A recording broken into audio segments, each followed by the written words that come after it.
Hey y'all, read a great article yesterday titled "The NFL Continues to Undervalue Slot Cornerbacks." It's by Ben Linsey and it's at Pro Football Focus.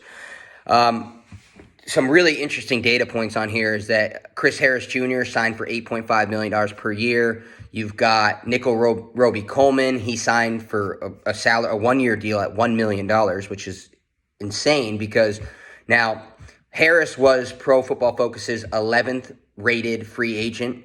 Roby Coleman was their 39th rated free agent. When you look at their PFF WAR stats since 2017, they're at a level very similar to Byron Jones. Byron Jones is at 1.25 in terms of his PFF WAR, and one of those years he played safety in 2017.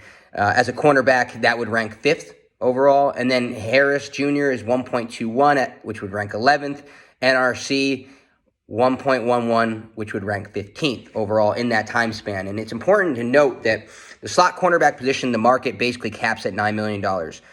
Really interestingly, Trey Waynes signed a deal for, I believe it was $15 million per year. Trey Waynes is not one of the top cornerbacks in the league, but he was a young cornerback who was on the free agent market, and Cincinnati paid that kind of money for him. And I believe there's $20 million or something absurd in first-year cash.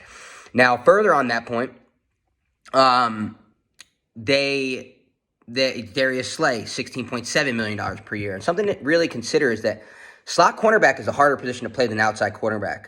I think that a great slot cornerback may be more valuable than a great outside cornerback. A great slot cornerback might have to cover a tight end. He might have to cover a short, quick slot receiver.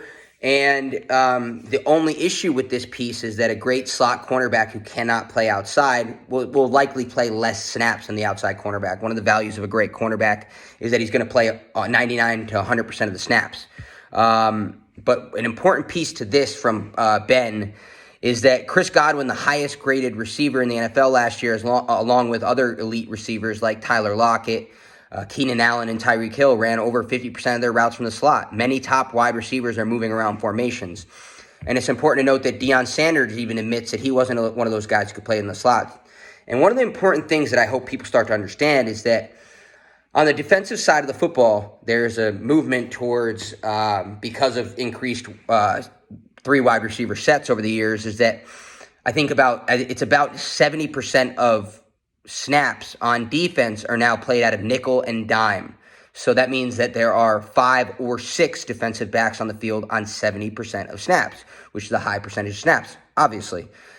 Now, when you consider that and you consider this, the chess game that offenses and defenses are playing, if you consider that 11th piece, right, like that slot, that role that the slot cornerback comes in for, right? Or like he comes in for the third linebacker. Consider that toggle, that thing right there. Whether that 11th guy is that linebacker, that slot cornerback, or a third safety. Consider that having a really good player there that can kind of do everything and kind of mix it up in every role and can kind of be on the field for a high percentage of snaps and be relied on to play defensively, whether it's against the run or against the pass, is an extremely valuable piece. And it's one of these spots that, if you're just considering the chess move analogy that I'm discussing, it's one of the spots where if you have a weakness there, it's something that an opponent can figure out a way to exploit. So when you consider that only $9 million is going to the top guys, Justin Coleman right now of the Lions, when you consider that it's only $9 million per year going to him, and you consider some of the other expenses around the league, it's becoming clear to me that there's a few markets that are really massive advantages for teams to invest in due to costs. Slot cornerback is one of them. I also believe the position probably ages a little bit better than outside cornerback because I've seen that it's my general feeling. I don't know if I really can have the data to back this kind of statement up, and I want to say that before I say it, but I think that slot cornerbacks may age better than outside cornerbacks because quickness may age better than long speed, than straight ahead long speed. And I think that there are things that a slot cornerback can do mentally, maybe, to put himself in a position to succeed. I don't know. This is part of me just creating an assumption off of what I've read. But moving on into that point, slot cornerback, due to cost, slot cornerback, tight end, slot receiver, then to a lesser extent now, as this market continues to increase, safety, are various markets that I think that teams can find a lot of value in free agency, and I think that it's one of the reasons why you may see like a Tyrann Mathieu switch teams and be an incredible piece for a Super Bowl champion. And I think it's just something that you should kind of look into and research and think about when you're thinking about team building itself.